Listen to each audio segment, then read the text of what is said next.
ఓయ్ వద్దు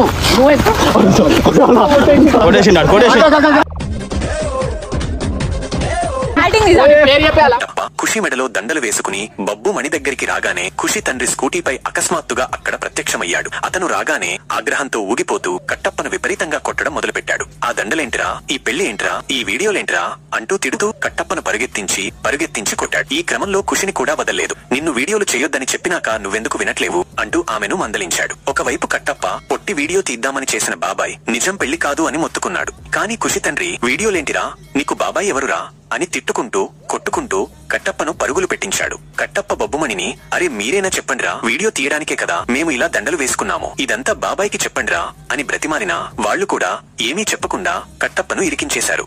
ఈ లోపు ఇమ్రాన్ అన్నకు కాల్ చేయగా అతను కూడా అక్కడికి వచ్చాడు. ఇమ్రాన్ అన్న వచ్చిన తర్వాత కూడా మిమ్మల్ని ఇలా వీడియోలు తీయొద్దన్నా కదరా, ఎందుకు తీస్తున్నావు అని కట్టప్ప మీద రివర్స్ అయ్యాడు. అప్పుడు ఖుషి తండ్రి మరింత కోపంతో కట్టప్పను గ్రౌండ్ లో పరుగులు పెట్టించి కొట్టాడు. నిన్ను చూస్తేనే తలుచుకొని చేస్తారు, నీకెందుకైతదిరా పెళ్లి, బూచోడివి లెక్క ఉంటావు అని ఎక్కిరించాడు. ఇమ్రాన్ అన్న కట్టప్ప మీద ఒక పక్కా ప్రణాళికతో కూడిన ప్రాంక్ చేశాడు. మొదటగా కట్టప్పను ఇలాంటి పెళ్లి వీడియో చెయ్యి అని ప్రోత్సహించాడు. ఆ అమాయక కట్టప్ప ఇమ్రాన్ అన్న మాటలు నమ్మి ఖుషితో కలిసి దండలు వేసుకుని వీడియో తీయడానికి సిద్ధమయ్యాడు.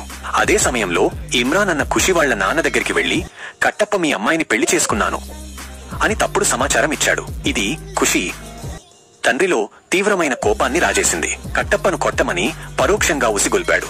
దీంతో ఖుషి తండ్రి ఆగ్రహంతో కట్టప్పను విపరీతంగా కొట్టాడు. కట్టప్ప తాను కేవలం వీడియో కోసమే అలా చేశానని ఎంత మొత్తుకున్నా ఎవరూ వినలేదు. చివరికి ఇమ్రాన్ అన్న రంగంలోకి దిగి మళ్లీ కట్టప్పనే మందలించినట్లు నటించాడు. ఈ మొత్తం ఎపిసోడ్ లో కట్టప్ప దెబ్బలు తిని అవమానపడగా ఖుషి తండ్రి కూడా తప్పుడు సమాచారంతో ఆగ్రహానికి గురయ్యాడు.